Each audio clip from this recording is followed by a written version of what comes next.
Hey guys, welcome to my video, how to push through writer's block. And my big secret is, I don't write through writer's block. I don't think it works, but here's what I do instead. So the first thing that I do is self-care.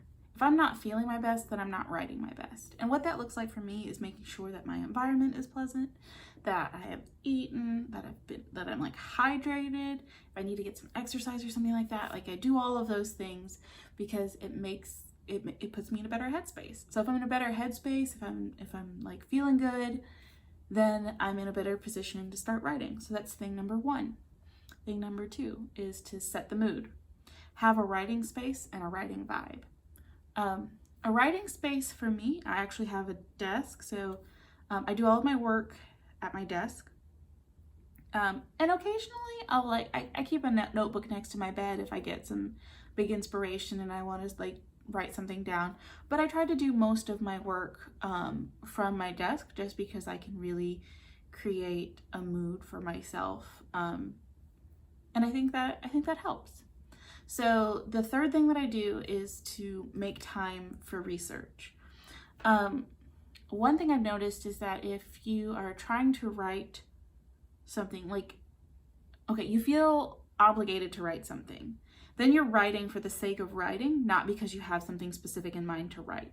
So by making time for research, I can preemptively clear writer's block. Like, it goes a step further than clearing writer's block, and it also becomes creating inspiration. So I'm not just writing from a place of like, I have to write. I'm writing from a place of, ooh, I have to write. Like I've got something in my head, I need to write it down because this is too good.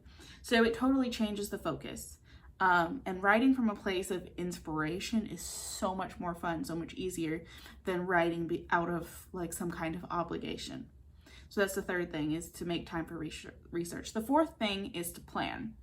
Know where you're going. If you don't have enough backstory to write in a flow, then it feels like a chore, and then I start to struggle.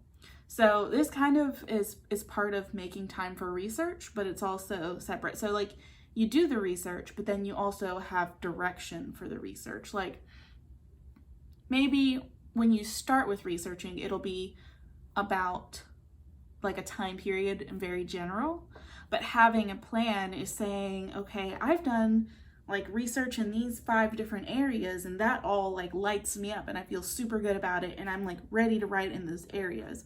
But then having a plan takes that a step further and says, okay, I'm gonna do this one first, and then I'm gonna do this one, then I'm gonna do this one, I'm gonna do this one over here last, and I'm gonna get this. Having that plan and that roadmap kind of gives you a bit more clarity, because sometimes you feel like you've done enough research in an area and then you start to like try to write and it's like, oh no, I haven't. And by writing the area that you have the most inspiration for, then maybe it clears up something for another piece of the story. So you're like, okay, I need to write this section first because I know it ties into this over here, and I have done the research for this, but I don't really know where this scene is going. So you start from a place of like the scenes where you know the most, even if they're not in order. That doesn't mean, so like you don't necessarily have to write your story sequentially. It could be that like, okay, I have this idea for this scene, and I know that some stuff happens and things happen and and then I have an idea for this scene. Write those 2 scenes. Don't wait till you have everything filled in the middle. So let that be part of your plan, knowing that you don't have to write sequentially, but also if you have certain scenes in your mind, go ahead and write them, and then you can use that to build your plan out and fill in the pieces. The next thing is to make time to write. So you go through, you've done all of these other little bits and pieces and you're feeling good, you're not in writer's block, then actually have a set like time that you're like, okay, I have committed to myself, I've put this on my calendar, or I know that I'm not going to be bothered at this time, I have a whole day off of work, it's the weekend, maybe I'm going to get up a little bit earlier and I'm just going to write for a little bit and make that effort. So you don't have any kind of pressures, your chores are done, whatever the case may be. You don't have to have like any kind of extra pressure saying, hey, I don't know if I'm gonna have time to write, or maybe I'm gonna get interrupted, or whatever the case may be. If you know you have dedicated time to write, then you're gonna come up with like more inspiration, like all the other bits and pieces that you've worked on. When you do sit down to write, you're not like, okay, I've been running around all day, it's crazy, like I have 5 minutes, I have to write something.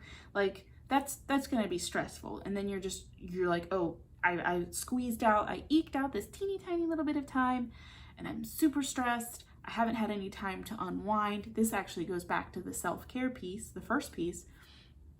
Make sure that it's like, it's a good vibe. Sit down to write with a good vibe, and it will make it a lot easier. So that's all I got for today. Thank you so much for watching my video, How to Push Through Writer's Block. If you like this, you can follow me for more info on my Patreon.